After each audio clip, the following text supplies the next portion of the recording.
Hello everyone, welcome back, and I'm totally not for Team Captain America. As the title says, I'm going to be reviewing Captain America Civil War. I went to go see it last night at my local Regal cinema, and there was tons of people there. There was people dressed as Tony Stark, there was people dressed as Captain America. The whole thing was a whole entire costume fest. And, I mean, it's not unlike me, I just wear this hoodie. But, anyways, getting to the review now. So, Captain America Civil War is the 13th installment in this massive MCU that has been going on for the past 8 years, 3 days ago. It all started with Iron Man, and it's all leading up to this movie. And I gotta say, this is probably one of the most emotional rides I have ever been with Marvel. Looking at this from a storytelling perspective, to have all these different plot points and these characters leading up to this certain point is hard enough if you're doing it in a solo film. To have it build up over the years to accumulate to something this big is rarely seen in movies. And this, I feel, pulls it off brilliantly.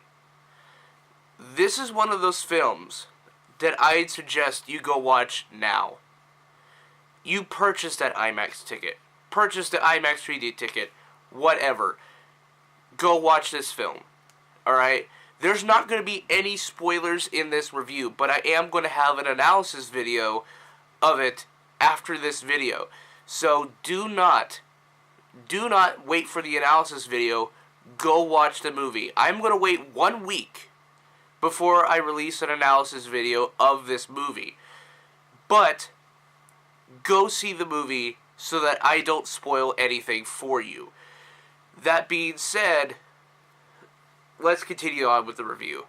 So this follows almost immediately after the events of Avengers Age of Ultron and The Winter Soldier. It's a continuation of both storylines. And first and foremost, this is a Captain America story. As the directors and writers have said, this is a pure Captain America sequel. And it certainly feels like it. And it just so happens to have the rest of the Avengers in the story. And this is first and foremost a story that concludes the storyline that was set off with the first Avenger, and now it's leading up to Captain America Civil War as Captain America's final film in his solo series. And how does this final film stand up? Okay, this is one of those films that I'd say this is a perfect trilogy. This is a full story arc that leads in full circle. You start off in the first Avengers movie, or Captain America the First Avenger, and, you see him getting beat up in Brooklyn, and he goes, well, I can do this all day. And you continue to see him fight in Winter Soldier until he realizes that Bucky Barnes is the Winter Soldier, so he tries to redeem himself. So he's going back to its roots. And then Civil War, you kind of already see it in the trailers. He says, I could do this all day. Well, that's full circle for his character. He's grown from this little weak-ass motherfucker who's like 80 pounds to a guy who's led the Avengers not once, but 3 times in this entire series. And he's got a strong emotional arc for me. And, many people are going to compare this movie to Batman vs. Superman, especially in the case of the fights, especially in the case of some of the politics. And I can understand that. I can understand why it would be comparable, because both of them kind of have similar plot points. But the problem is that DC is a different tone. Alright? They're a completely different property. It's unfair to compare two different companies together when in fact both of them have completely different, very completely different points of view on how to actually make a comic book movie. But unfortunately, people are going to compare it to that, and I don't blame them. But I think it's unfair to do so. And let's get down to technicals here. The writing, I feel, is a little bit better than The Winter Soldier. Now, don't get me wrong. Winter Soldier is still good. It's still a great movie with great action, with great writing, and with great reveals. But this one, this is the movie that reminds you why the MCU existed. It all builds up to something. Everything, almost everything has a build-up. Everything always has a payoff. And this is the emotional and scriptful payoff for the Captain America trilogy. And it leaves off on a humongous cliffhanger. We know what happens at the end. We know how the Avengers are set up at the end. But it leaves off from the cliffhanger of like, so now that these guys are divided, how are they going to get back together for Infinity War? How are these people going to get back together to try to defeat Thanos? I kind of have a theory as to how that's going to happen, but I'm not going to say it here because that would risk spoilers. But essentially, at the end of the movie, okay, first off, I want to talk about the villain. People are going to get pissed off at the villain because it's not Baron Zemo. However, I do believe that this is pretty much a pretty good take on Baron Zemo. I mean, it could have been Annie Joe that did this plot, but this is something different. This movie talks about so much. It talks so much about vengeance and why it's so dangerously powerful. And we can clearly see that in some of the characters in this film. The end fight scene between Iron Man and Captain America perfectly embodies why vengeance is wrong. Even Black Panther admits that there's some sort of something wrong with vengeance at the end. This is a powerful movie that talks about vengeance. It's a powerful movie that talks about friendships. It's a powerful movie that talks about all these things. I mean, of course, the Civil War comic kind of does the same thing, but Mark Millar is not the best author for the movie. I don't know where to go from here. I have just almost no words for this movie. Every character is on point. Every bit of writing is great. The action, while at the beginning a little shaky, but towards the end is magnificent, is still great. Every character has their motivation. Every visual effects shot is so grand that I have almost no words to describe how I felt about this film. Because towards the end, I was torn. This is a film that we've been building up to for years, that has been circulating through each movie. And it finally is being paid off in a way that's emotionally driving. That when the fight between Cap and Iron Man was going down, I almost was brought to tears because I didn't want them to fight. Both of them are very, very relatable characters, and I just didn't want them to fight. I wanted them to stop fighting, and I was afraid that one of them was going to die. That's how invested I became in this movie. That's how invested my entire thought process became in this movie. Because we've known these characters for so long, because they've had an emotional drive with both Tony Stark and Tony Stark and Captain America, both of them have very relatable roles, and both of them are very understandable on this issue of the Sokovia Accords. And you understand why both sides want to either take the side of the Sokovia Accords or not take the side of the Sokovia Accords. And it's plain and simple. And at the end, I really didn't know who to root for at the end, because both of them are both right and wrong. I really didn't want to see them fight in this movie. But that's not a bad thing, though, because we've had this tension build up between the two that it pays off in a very emotional way. And that's why this film is great.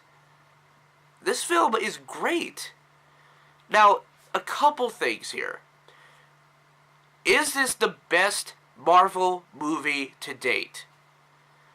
Well, on the one hand, it does have what I say it is. It has a great emotional payoff from many years of build-up.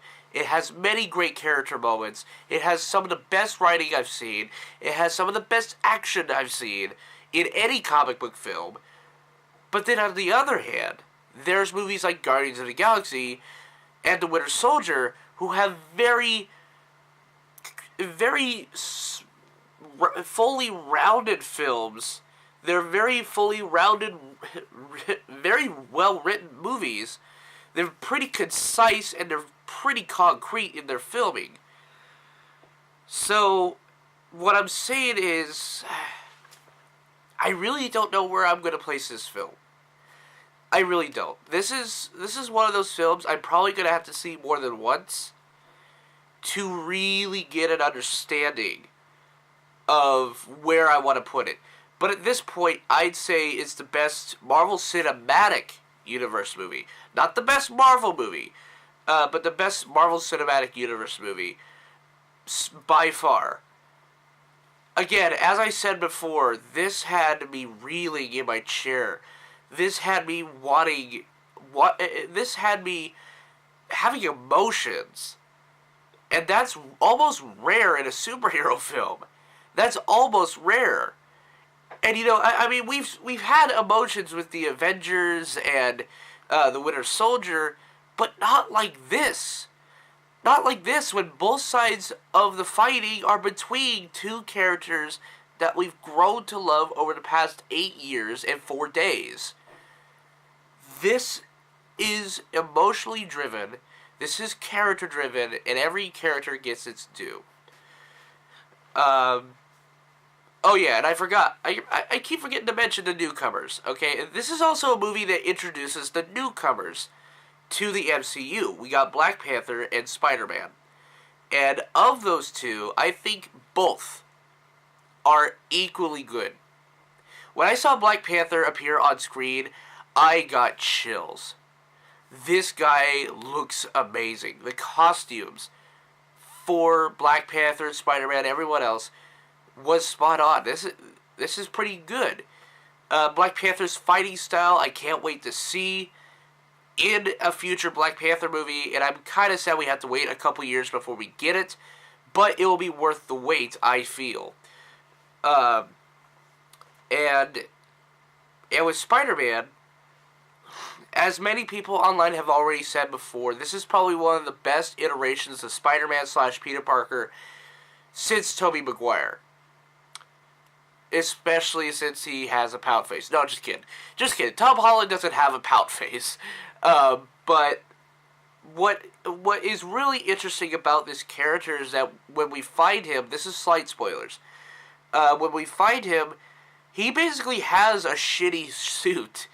And Tony Stark just essentially points out that he fucking needs an upgrade. And that's amazing. I love that. I love how he just upgrades his suit and whatnot. And I tell you, again, like everyone else has been saying, the airport fight is one of the best Marvel fights in cinematic history. This is one of the best choreographed, this is one of the best written choreographed scenes. And especially since there's a lot of jokes to get put around in the fight. You know, you don't want to go too dark with this, but it has some jokes interspersed within this fight. and it's so good. Oh my god. I think I think throughout that fight everyone had their really strong moments. Everyone had to get their shot in between different Avengers. And oh my god. Again, with Spider-Man, he's essentially the best part about this scene. And I think if you watched the TV spots, there was one where, like, Bucky goes to throw a punch at Spider-Man, and he just grabs it. He just grabs him. And he goes, "Oh, dude, is that a metal arm? That is amazing!" I love that. I love that. That's totally Peter Parker. He's... oh, man. Oh, man. This is pretty good. This is a good movie. And, you know, and I wish Batman versus Superman was kind of the same way. I kind of wish that. But then at the same time, I also want DC to have their own flair. And I'm sorry if I have to bring up DC again, but DC right now is failing in their universe. I mean, the last time we had a good DC Comics film was arguably The Dark Knight. Yeah. But it's the animated films from DC that's pretty good. But it's their live action movies that are shit. So far, anyway. And hopefully Suicide Squad is good, because I kind of want it to be good. Because if not, I'm not going to support them anymore. But we'll have to wait and see. That's not until August. But, going back to Civil War, this is, if we want to compare this to Batman vs. Superman, this is the more well-written. This is the more, this is the more complex. This is the more serious, and this is the more fun of the two films. This is, again, an amazing film with good writing, with good build-up, with a lot of emotional twists and turns that, frankly, got me reeling in my seat. I was bawling by the fucking end of this film because it was so good. Because the fight was so intense. This is great. I do have a few problems with this film, though. The first 15 minutes is slow. It's a slow build-up, but it makes sense to do the slow build-up. Especially we needed to have an event that causes the 117 countries to come together and say, okay, well, we want to have these Sokovia Accords. And I guess it works. It works. But aside from that, I didn't have any other gripes with this film. The post-credit scenes were worth it. Especially if you are a fan of Spider-Man, you will love the reference at the end credit scene. And I'm not going to spoil it, but there is a really good Easter egg about it. And then the mid-credit scene is also good. Again, I have no problems with this film. Almost no problems, except for the first 15 minutes being a little bit too slow for me. That being said, I'm giving this film a 9 out of 10 and a badass seal of approval. I am going to pre-order this movie on Blu-ray, and I'm going to keep it forever. This is one of the best Marvel movies to date, and I hope Doctor Strange somewhat lives up to the Marvel name, because I also want that film to succeed. I want every film to succeed, but at some point we also have to realize that sometimes movie studios will fail. And if Doctor Strange fails, then so what? There's more movies going to be coming out, hopefully.